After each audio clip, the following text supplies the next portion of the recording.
Hello, my dear student. What's going on with you? I hope you are doing well. At first, you are very welcome to the online classes of Rangunia Model Multilateral Pilot High School. I am Chandan Dotto, Assistant Teacher, English. Dear student, today I have come before you again, taking another important class, and it is very much important for you and as well as your examination. This class is about narration. So dear student, I ask for cooperation from everybody. Let's start our today's class. Dear student, আমরা সর্বপ্রথম ন্যারেশনটা বোঝার আগে কিছু প্রাথমিক আলোচনা আমাদের জন্য মুখ্য হয়ে দাঁড়ায়। তো আমরা সেই দিক দিয়ে একটু এগিয়ে যাচ্ছি। আমি এখানে কিছু শব্দ লিখলাম। প্রথম শব্দটা আমরা ব্যবহার করলাম ন্যারেট। এরপর আমরা ন্যারেশন একটা শব্দ লিখলাম। এরপর ন্যারেটিভ একটা ওয়ার্ড। এরপর লিখলাম আমরা ন্যারেটিভলি। ওকে, এখন এই যে ন্যারেট এই শব্দটা হলো যে ভার্ব, যার অর্থ বর্ণনা করা। ন্যারেটের নাউন ফর্ম হলো যে ন্যারেশন। যে কাজটা আমরা মূলত করি আমরা ন্যারেশনই পড়ব, যেটা নাউন ফর্ম। ন্যারেটের নাউন কি? ন্যারেশন, যেটাকে আমরা উক্তি বলি। ওকে, এরপর ন্যারেশনের পরে আমি একটা ওয়ার্ড লিখলাম ন্যারেটিভ, যেটা ন্যারেশনের অ্যাডজেক্টিভ ফর্ম, যা বোঝায় বর্ণনামূলক। এবং এরপর আরেকটা ওয়ার্ড ন্যারেটিভলি, বর্ণনামূলকভাবে অথবা বর্ণনার সহিত, এটা হচ্ছে অ্যাডভার্ব। তো আমরা মূলত আজকে এই ন্যারেশন এই বিষয়টা নিয়ে একটু আমরা আলোচনা করব। ন্যারেশনকে দুই ভাগে বিভক্ত করা যায়, অথবা ন্যারেশনের দুইটা প্রকারভেদ রয়েছে। প্রথমটা হলো যে ডিরেক্ট ন্যারেশন, এর পরেরটা হলো ইনডিরেক্ট ন্যারেশন। এই ডিরেক্ট ন্যারেশন এবং ইনডিরেক্ট ন্যারেশনের একটু ডিটেল আলোচনা একটু তোমাদের সামনে নিয়ে আসতে চাচ্ছি। আমি এখানে একটা বাক্য লিখলাম। বাক্যটা হলো যে আমি আমার পাঠ প্রস্তুত করেছি। এই বাক্যটা দিয়ে আমরা আসলে বুঝবো কি? যদি তোমাদেরকে প্রশ্ন করা হয় যে এই বাক্যটা কি প্রথমবারের মতো বলা হচ্ছে নাকি এই বাক্যটা দ্বিতীয়বার বলা হচ্ছে, তো আশা করি তোমরা সবাই এই উত্তরটাই দিবে যে এই বাক্যটা এখানে এবারে প্রথম বলা হচ্ছে। কেননা এটা দ্বিতীয়বার বলা হচ্ছে এই ধরনের কোনো ইঙ্গিত কিংবা প্রমাণ এখানে নেই। তাহলে এখন প্রশ্ন হচ্ছে এই বাক্যটা ন্যারেশন হবে কিনা, বা যদি হয় সেটা ডিরেক্ট ন্যারেশনে যাবে নাকি ইনডিরেক্ট ন্যারেশনে যাবে। প্রথম কথা হচ্ছে এই বাক্যটা ন্যারেশনে এখন পড়ছে কিনা আমরা একটু আগে সেটা জানি। প্রথম কথা হচ্ছে আসলে এই মুহূর্তে এই বাক্যটা ন্যারেশনে এখনো নাই। আমরা এই বাক্যটাকে ন্যারেশনে নিয়ে যাব, ন্যারেশন আমরা তৈরি করব। তো মনোযোগ দিয়ে এটা শুনলে তুমিও একটা বাক্যকে ন্যারেশন বানানোর একটা উপায় খুঁজে পাবে। ধরে নাও এই বাক্যটা আমাদের ওই ক্লাসের কোনো একজন স্টুডেন্ট বলতেছে যে, ধরো একজন টিচার বা অ্যাজ এ টিচার আমি ক্লাসে গেলাম। তো ক্লাসে গিয়ে বললাম যে তোমরা তোমাদের বাড়ির কাজ করেছো বা হোমওয়ার্ক করেছো? তো কেউ না কেউ একজন ছাত্র উত্তর দিল যে আমি আমার পাঠ প্রস্তুত করেছি স্যার। তাহলে ধরে নাও তোমার ক্লাসের কোনো একজন ছাত্র এই কথাটা বলল। এখন ঠিক এই ছাত্রটাকে আমি একটা কাল্পনিকত্ব একটা নাম দিয়ে আমি উদাহরণটা একটু দিচ্ছি। ধরো বললাম যে রাহুল আমাকে বলল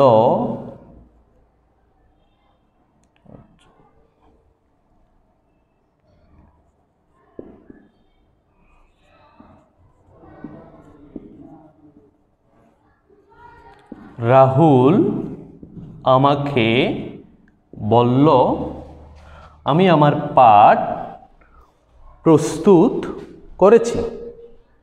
এখন এই কথাটা আমার নয়, কথাটা রাহুলের কথা, আমাদের একজন ছাত্রের কথা।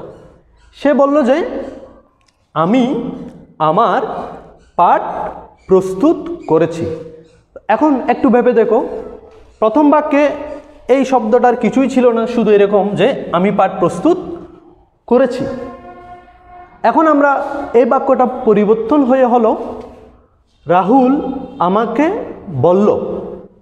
যখন এই কথাটা আমি এখানে যোগ করলাম, এখন তোমাদের সবারই মনে হচ্ছে এই কথাটা নিশ্চয়ই এর আগে একবার বলা হয়েছিল, এখন আরেকবার বলা হচ্ছে। আশা করি বিষয়টা এখন ক্লিয়ার। তাহলে ন্যারেশন হতে হলে যে আমাদের যে জিনিসটা বুঝতে হবে একটু ভালো করে, যে এই কথাটা দ্বিতীয়বার বলা হচ্ছে এই ধরনের কোনো ইঙ্গিত এখানে স্পষ্ট হতে হবে। এরপর এই বাক্যটাকে এখন আমরা এই বাক্যটা থেকে আমরা এই জিনিসটা নির্ধারণ করব, এটা কি ডিরেক্ট ন্যারেশনে গেল নাকি ইনডিরেক্ট ন্যারেশনে গেল। ওকে, এখন ডিরেক্ট ন্যারেশন কাকে বলে সেটা যদি আমরা জানি, আমরা এই জিনিসটা একটু বুঝব। ধরো রাহুল, ওই ছাত্রটা বলেছিল যে আমি আমার পাঠ প্রস্তুত করেছি, রাহুল বলল যে। এখন এই রাহুলের বক্তব্যটা আমি আবার বললাম তোমাদেরকে।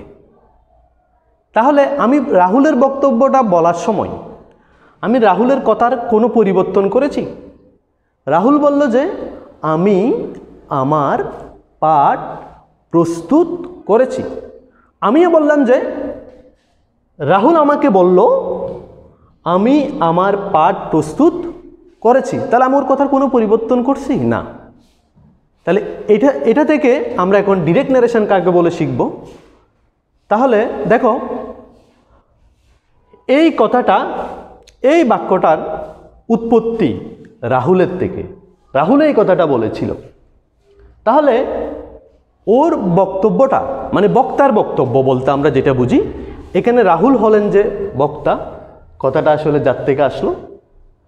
রাহুলের বক্তব্যটা হলো যে এই বাক্যটা। তাহলে ওর এই বক্তব্যটা যখন আমি বললাম তখন আমি কোনো পরিবর্তন করছি না।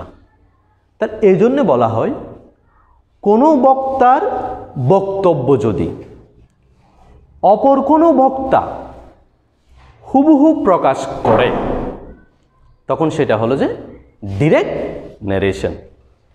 আশা করি এই বিষয়টা ক্লিয়ার। আমি আবারও বলতেছি যে কোনো একজন বক্তার বক্তব্য যদি অপর কোনো বক্তা হুবহু প্রকাশ করে, সে প্রথমবার যেভাবে বলেছিল ঠিক দ্বিতীয়বারও সেভাবে করে আবার আলোকপাত করছে, এই বাক্যটাকে তখন বলা হয় যে ডিরেক্ট ন্যারেশন। ওকে, যেমন আমি ওর কথার কোনো পরিবর্তন করিনি, সেজন্য বাক্যটা হলো যে ডিরেক্ট ন্যারেশন। ওকে, এখন আরেকটা বিষয় এখানে একটু বলে রাখি যে আমরা এখানে কমার ব্যবহার করলাম, এখানে ইনভার্টেড কমার ব্যবহার করলাম। ইনভার্টেড কমার অপর একটা নাম আছে কোটেশন মার্কও বলা হয়। ওকে, যে এই ইনভার্টেড কমাটা কেন দিচ্ছি?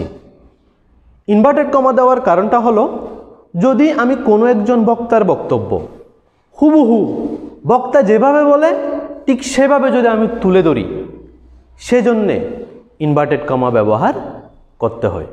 তাছাড়া বাক্যের মধ্যে কোনো শব্দকে বিশেষভাবে বোঝানোর জন্যও ইনভার্টেড কমায়ের ব্যবহার করতে হয়। এই কথাটা প্রচলিত আছে যে এটা হচ্ছে ডাবল ইনভার্টেড কমা আর এটা হচ্ছে সিঙ্গেল ইনভার্টেড কমা। এই সিঙ্গেল ইনভার্টেড কমাটা দেওয়া হয় ব্রিটিশ ইংলিশ অনুযায়ী, আর ডাবল ইনভার্টেড কমাটা দিতে হয় আমেরিকান ইংলিশ অনুযায়ী। ওকে, সো ডিয়ার স্টুডেন্ট, এখন আমরা একটু এই বাক্যের অ্যানালাইসিসটা একটু করব যে রাহুল আমাকে বলল।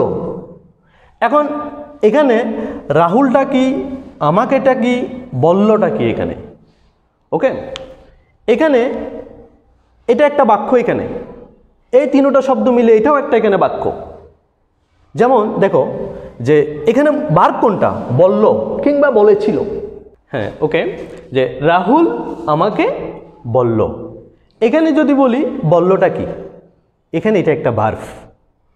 এখন বলল কাজটা আসলে করলকে, বলা কাজটা আসলে করলকে, রাহুল। ভার্বের কাজটা যে করে সেই সাবজেক্ট। এখন যদি বলি বলল, এটাকে একটু প্রশ্ন করি, কাকে বলল? আমাকে বলল। তাহলে কিবা কাকে দিয়ে প্রশ্ন করলে আমরা অবজেক্ট পাই? তাহলে এখানে সাবজেক্টও আছে, মূল ভার্বও আছে, টেন্স অনুযায়ী ভার্ব আছে, এবং এটা হলো যে অবজেক্ট। এখন এই ইনভার্টেড কমার ভিতরে আমরা একটা বাক্য লিখলাম। এই ইনভার্টেড কমার ভিতরের প্রত্যেকটা বিষয় হলো যে এক একটা বাক্য। এখন এই ইনভার্টেড কমার ভিতরের এই বাক্যটাও টেন্স অনুযায়ী একটা বাক্য অলওয়েজ দেয়া থাকবে। এখন আমরা একটু ভালো করে বুঝি যে এই জিনিসটাকে কি বলে, ন্যারেশনের ভাষায় এটাকে কি বলে। দেখো এখানে বক্তা এই ভার্বটাকে ব্যবহার করে তার এই বক্তব্যটা তুলে ধরতেছে। আবারও বলতেছি, বক্তা এই ভার্বটাকে ব্যবহার করে এই বক্তব্যটাকে তুলে ধরতেছে। এখানে যে ভার্বের সাহায্যে বক্তা অপর কোনো ব্যক্তির বক্তব্যটা তুলে ধরে, সেই ভার্বটা হলো যে রিপোর্টিং ভার্ব। তাহলে এখানে বলল, এটা হলো যে রিপোর্টিং ভার্ব। এটার একটা বৈশিষ্ট্য হলো এটা সবসময় ইনভার্টেড কমা এর বাইরে থাকবে। হয়তো এটা শুরুতেও দেয়া থাকতে পারে, আবার শেষেও দিয়ে থাকতে পারে। ওকে, এরপরে যাই। আচ্ছা, এখানে আরেকটা কথা বলার কি, এই রিপোর্টিং ভার্বের সাবজেক্টও থাকতে পারে, অবশ্যই থাকবে, এবং রিপোর্টিং ভার্বের অবজেক্টও থাকতে পারে। ওকে, এরপর এই ইনভার্টেড কমার ভিতরে যে বাক্যটা দেয়া থাকে সেটা হলো যে, সেটার নাম হলো রিপোর্টেড স্পিচ। এখন রিপোর্টেড স্পিচটা তাহলে কি জিনিস? মূলত এই রিপোর্টেড স্পিচটা হলো যে ওই বক্তার একটা বক্তব্য, একটা বিবৃতি কিংবা একটা বর্ণনা। দেখো এই কথাটা রাহুলের, তো এটা রাহুলের একটা বিবৃতি কিংবা বর্ণনা, অথবা তার এটা একটা বক্তব্য। তাহলে রিপোর্টেড স্পিচটা হচ্ছে যে কোনো একজন বক্তার কোনো একটা বক্তব্য। ওকে, তাহলে এই যে আমরা এখানে রিপোর্টিং ভার্ব লিখলাম, তাহলে রিপোর্টিং ভার্ব হচ্ছে যে ভার্বটা ব্যবহার করে বক্তা বক্তব্যটা তুলে ধরে, আর রিপোর্টেড স্পিচ হলো যে বক্তার বক্তব্যটাই হলো যে রিপোর্টেড স্পিচ। ওকে, এরপর আমরা এই বাক্যটাকে একটু আমরা ইংরেজিতে একটু লিখব। এরপরে সামান্য দুই একটা পরিবর্তনের কথা আমরা এখানে আলোচনা করব আজকে। ওকে, রাহুল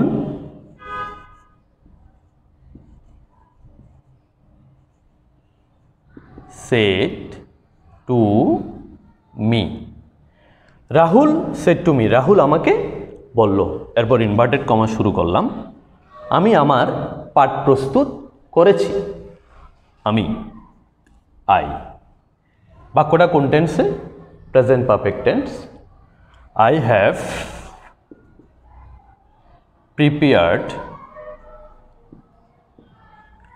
prepared my lesson বা lessons করা যায়। ওকে, এখানে একটা বাক্য লিখলাম আমরা এখন, Rahul said to me I have prepared my lesson। আমি আমার পাঠ প্রস্তুত করেছি। আমরা কি করলাম? সরাসরি এই বাংলা বাক্যটাকে আমরা ইংরেজিতে অনুবাদ করলাম, আর কিছুই করিনি। ওকে, এটা হলো যে এখন ডিরেক্ট ন্যারেশন। আচ্ছা, একটা ডিরেক্ট ন্যারেশনকে আমরা যখন ইনডিরেক্ট ন্যারেশনে নিই, আসলে আমাদেরকে তখন বেশ কিছু জিনিস পরিবর্তন করতে হয়। তখন বক্তা কথাটা যেভাবে করে বলে, ইনডিরেক্ট ন্যারেশনে কথাটা অপর একজন বক্তা সে তার মতো করে বলে অথবা তাকে পরিবর্তন করে হলেও বলে।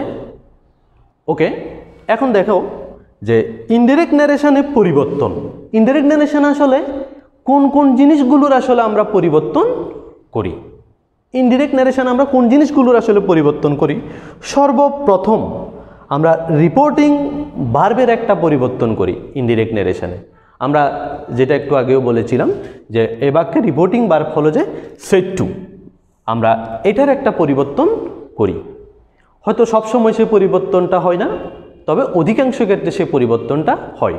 হ্যাঁ, যদি প্রশ্ন করা হয় যে আসলে এই ভার্বটা পরিবর্তনটা কার উপর নির্ভরশীল, রিপোর্টিং ভার্বের পরিবর্তনটা মূলত রিপোর্টেড স্পিচের উপর নির্ভরশীল। এটার ডিটেলস আলোচনা আমরা পরে যাচ্ছি। এরপর ইনভার্টেড কমায়ের পরিবর্তন। এখন ইনভার্টেড কমায়ের পরিবর্তন কিভাবে? আসলে কোনো ইনডিরেক্ট ন্যারেশনে ইনভার্টেড কমাটা যায় না। কেন যায় না? কারণ কথাটা তখন আমরা আর হুবহু বলি না, সেজন্য ইনভার্টেড কমা উঠে যাবে, সবসময় ইনভার্টেড কমাটা উঠে যাবে। এরপর রিপোর্টেড স্পিচের পরিবর্তন করব আমরা। এখন রিপোর্টেড স্পিচের পরিবর্তন করতে গেলে রিপোর্টেড স্পিচটা তো একটা বাক্য, এটার পরিবর্তনটা আসলে কীরকম আমরা রিপোর্টেড স্পিচে পরিবর্তন করি। আমি বিষয়টা এখানে একটু দেখাচ্ছি। রিপোর্টেড স্পিচের পরিবর্তন করি মূলত সেখানে নাম্বারের পরিবর্তন হয়, সেখানের কেজের পরিবর্তন করি আমরা, সেখানে জেন্ডারেরও আমরা পরিবর্তন করি এবং সেখানে পার্সনেরও আমরা কি করি? পরিবর্তন করি। এরপর এই রিপোর্টেড স্পিচটার টেন্সের পরিবর্তন করতে হয় ইনডিরেক্ট ন্যারেশনে। ওকে, এরপর কিছু নৈকট্যসূচক শব্দ দূরত্ববাচক শব্দে রূপান্তর করা হয়। যেমন এই কথাগুলো একটু মনোযোগ দিয়ে একটু শুনতে হবে। যদি এই ইনভার্টেড কমার মধ্যে যদি কোনো ফার্স্ট পারসন থাকে, ফার্স্ট পারসন বলতে আমরা মূলত বুঝি যে I, me, my, mine, we, us, our, ours. এই আটটাই হলো যে ফার্স্ট পারসন। এই আটটার বাইরে আর কোনো ফার্স্ট পারসন নাই। একটা গুরুত্বপূর্ণ কথা বলতেছি যে ইনভার্টেড কমার মধ্যে যদি এই পার্সনগুলো থেকে থাকে, ইনভার্টেড কমার যে কোনো জায়গায় ইনভার্টেড কমার মধ্যে যদি এই পার্সনগুলো থেকে থাকে মানে ফার্স্ট পারসন, এই ফার্স্ট পারসনগুলা এই রিপোর্টিং ভার্বের সবসময় সাবজেক্টকে অনুসরণ করবে। আমি আবারও বলতেছি যে ইনভার্টেড কমার মধ্যে যদি ফার্স্ট পারসন থাকে, সেই ফার্স্ট পারসনগুলা সবসময় এই রিপোর্টিং ভার্বের কাকে অনুসরণ করবে? সাবজেক্টকে। তো ইনডিরেক্ট ন্যারেশনে যাকে অনুসরণ করবে তোমার তাকেই বসাতে হবে ইনডিরেক্ট ন্যারেশনে। ওকে, এরপর আরেকটা বিষয় এখানে বলতেছি, যদি ইউ, এটা আমরা কি জানি? Second person. যদি ইনভার্টেড কমায়ের মধ্যে সেকেন্ড পারসন থেকে থাকে, যদি ইনভার্টেড কমায়ের মধ্যে সেকেন্ড পারসন থাকে, এই সেকেন্ড পারসন সর্বদাই এই রিপোর্টিং ভার্বের অবজেক্টকে অনুসরণ করবে। যাকে অনুসরণ করবে সর্বদাই তাকেই বসাতে হয়। ইনভার্টেড কমায়ের মধ্যে যদি কোনো সেকেন্ড পারসন থাকে তখন তার রিপোর্টিং ভার্বের কাকে অনুসরণ করবে? অবজেক্টকে অনুসরণ করবে। আর যদি এর মধ্যে ইনভার্টেড কমায়ের মধ্যে যদি কোনো থার্ড পারসন থাকে, থার্ড পারসন, আশা করি যে থার্ড পারসনের উদাহরণ বলতে হি, শি, দে, ইট, এই সমস্ত শব্দগুলা যে কোনো বস্তুর নাম, যে কোনো নেমিং ওয়ার্ড সবগুলোই থার্ড পারসন। সেই থার্ড পারসন কিন্তু কাউকে অনুসরণ করবে না। ডিরেক্ট ন্যারেশনে ইনভার্টেড কমার মধ্যে যেই থার্ড পারসনটা থাকবে, ইনডিরেক্ট ন্যারেশনেও সেই থার্ড পারসনটা বসে যাবে। ওকে ডিয়ার স্টুডেন্ট,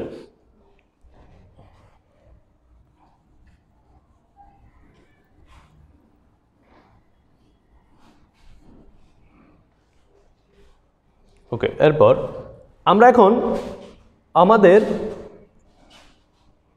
আলোচনার আলোকে এই বাক্যটাকে একটু ইনডিরেক্ট নারেশন করব, যে এটা একটু শুধু ভালো করে আজকে একটু মনোযোগ দিয়ে বুঝো, এর পরবর্তীতে আমরা অন্য কিছু আলোচনা করব।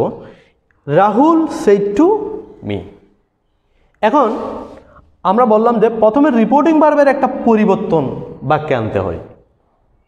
এখন এখানে আমরা রিপোর্টিং ভার্বের কোনো পরিবর্তন আসলে আনতে পারি কি না, আর বললাম যে রিপোর্টিং ভার্বের পরিবর্তনটা আসলে নির্ভর করে রিপোর্টেড স্পিচের উপর। এখন এই রিপোর্টেড স্পিচটা কোন ধরনের সেন্টেন্স, এই যে আসলে এই রিপোর্টেড স্পিচটা সবসময় যে কোনো না যে কোনো একটা সেন্টেন্সে থাকবে, সেই সেন্টেন্স অনুযায়ী এই রিপোর্টিং ভার্বের একটা পরিবর্তন আনতে হয়। তাহলে এই রিপোর্টেড স্পিচটা হলো যে অ্যাসারেটিভ সেন্টেন্স। এখন অ্যাসারেটিভ সেন্টেন্স যে এটা আমরা চিনব কেমনে? যখন কোনো বাক্যের শুরুতে সাবজেক্ট থাকে, অথবা যদি কোনো বাক্য কি দিয়ে শুরু হয়, সাবজেক্ট দিয়ে শুরু হয়, তা অ্যাসারেটিভ সেন্টেন্স। ওকে, এখন যদি ইনভার্টেড কমার ভেতরের বাক্যটা যদি অ্যাসারেটিভ সেন্টেন্স হয়, সেই ক্ষেত্রে আমরা এই সেড টু এর পরিবর্তে টোল্ড বসাতে পারি। সেড টু এর পরিবর্তে কি বসাবো? টোল্ড বসাতে পারি। অথবা কিছু কিছু বইয়ে দেখবা হয়তো সেড টু সরাসরি রেখে দিয়েও করে, তাতেও কোনো সমস্যা নেই। তবে যদি এই রিপোর্টিং ভার্বটার যদি অবজেক্ট থাকে, তাহলে সেক্ষেত্রে তোমার টোল্ড বসানো গুরুত্বপূর্ণ, টোল্ড বসানোটাই দরকার। তাহলে এই রিপোর্টিং ভার্বের এখানে একটা অবজেক্ট আছে, তাহলে আমরা এখন পরিবর্তনটা একটু লিখতেছি। রাহুল সেড টু এর পরিবর্তে কি করব? টোল্ড করলাম। সেড টু এর পরিবর্তে টোল্ড। আবার আরেকটা কথা বলে রাখি এক্ষেত্রে, যে টোল্ড ভার্বটা আসলে প্রিপোজিশন নেয় না, সেজন্য এখানে টুটা বসানো যাবে না। তাহলে সরাসরি আমরা বলবো অবজেক্টটা, তাহলে রাহুল টোল্ড মি। এরপর এখানে যে আমরা কমাটা দেখতেছি, এই কমাটা প্রত্যেকটা ইনডাইরেক্ট নারেশন করার ক্ষেত্রে উঠে যাবে, এবং এই ইনভার্টেড কমাটাও উঠে যাবে। এখন কথা হচ্ছে এই ইনভার্টেড কমাটা আমরা উঠিয়ে কি বসাবো? কেননা আমি কি বসানোর কথাটা কেন বললাম, আমরা আগেও আলোচনা করেছি এটা একটা বাক্য, এটাও তো একটা বাক্য।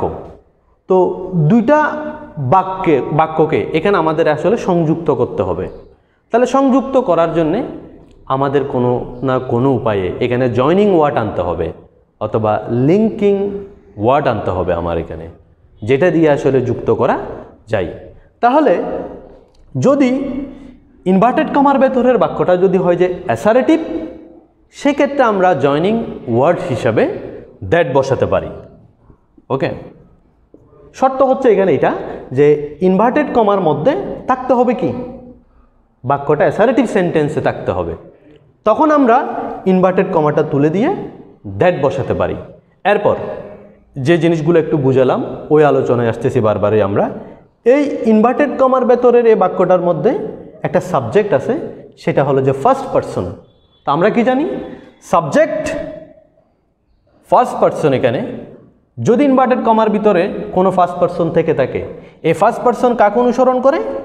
এই রিপোর্টিং ভার্বের কাকে? সাবজেক্টকে।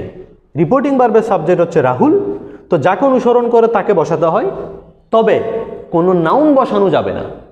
ওকে, তাহলে আমরা এখন কি করব? রাহুলের প্রোনাউনটা বসাতে হবে এখানে। এরপর হি, এই বাক্যটা কোন টেন্সে পড়ছে? Present perfect tense. Present perfect tense অনুরূপভাবে পরিবর্তিত হয়ে পাস্ট পারফেক্ট টেন্সে যাবে। তাহলে প্রেজেন্ট পারফেক্ট টেন্সকে যদি আমি পাস্ট পারফেক্ট টেন্সে নিই, তাহলে এখন আমার এখানে বসাতে হবে যে হ্যাড, হি হ্যাড। এরপর হি হ্যাড প্রিপেয়ার্ড। এখন এটাও ভার্বের পাস্ট পার্টিসিপল ফর্ম, এটাও ভার্বের পাস্ট পার্টিসিপল ফর্ম, হ্যাভের পরেও ভার্বের পাস্ট পার্টিসিপল ফর্ম বসবে, হ্যাডের পরেও মূল ভার্বের পাস্ট পার্টিসিপল ফর্ম বসবে। ওকে, হি হ্যাড প্রিপেয়ার্ড, এখানে আরেকটা শব্দ দেখা যাচ্ছে, এটাও ফার্স্ট পারসন, তবে পসেসিভ ফর্ম এটা, যেটা দ্বারা অধিকার বুঝাই। তাহলে যেহেতু এটা ফার্স্ট পারসন, সেটা সেই রিপোর্টিং ভার্বের কাকে অনুসরণ করবে? আবার সাবজেক্টকে। তো এখন যাকে অনুসরণ করবে তাকে বসাতে হয় এরকম বললাম, তবে এখানের মধ্যে একটু ব্যতিক্রম আছে, যে যেহেতু এটা পসেসিভ ফর্ম, যাকে অনুসরণ করে ঠিক তারও বসাতে হয় যে পসেসিভ ফর্ম।